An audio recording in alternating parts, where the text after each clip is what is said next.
அல்லாஹ் கேட்டுக்கோங்க, எனக்கு சொல்றேன். ஒரே ஒரு விஷயமே உங்களுடைய வாழ்க்கையில் இருந்தா போதும், அல்லாஹ் உங்களை பாதுகாத்துக்கிட்டே இருப்பான். அந்த பாதுகாப்புல இருந்து நீங்க விலகவே மாட்டீங்க. அந்த ஒரு விஷயத்தை மட்டும் உங்களுடைய மௌத்து வரைக்கும் நீங்க கடைபிடிச்சீங்கன்னா போதும். ஃபஜ்ர் தொழுங்க. ரசூலுல்லாஹி ஸல்லல்லாஹு அலைஹி வஸல்லம் சொன்னாங்க, யார் ஃபஜ்ரை தொழுவாரோ அவர் அல்லாஹ்வுடைய பாதுகாப்பில் இருப்பவர்.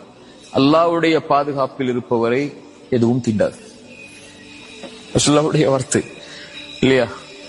காலையில எழுந்து அவன் அல்லாஹ்வுக்காக என்ற ரக்அத்தை அந்த குளிருள்ள நேரத்திலையும் வெளிச்சமில்லாத அந்த நேரத்திலையும் நடந்து போய் அல்லாஹ்வுக்காக நிறைவேற்றக்கூடியவருக்கு ரசூலுல்லாஹி ஸல்லல்லாஹு அலைஹி வஸல்லம் சொன்னாங்க, யார் இரவுடைய அந்த இருள்களில் நடந்து கொண்டு பள்ளியை நோக்கி சென்று தொழுகை நிறைவேற்றுவாரோ பின்னூரி தாம் யௌமல் கியாமா, மறுமையில் அவர் வெளிச்சத்தோடு வருவார்.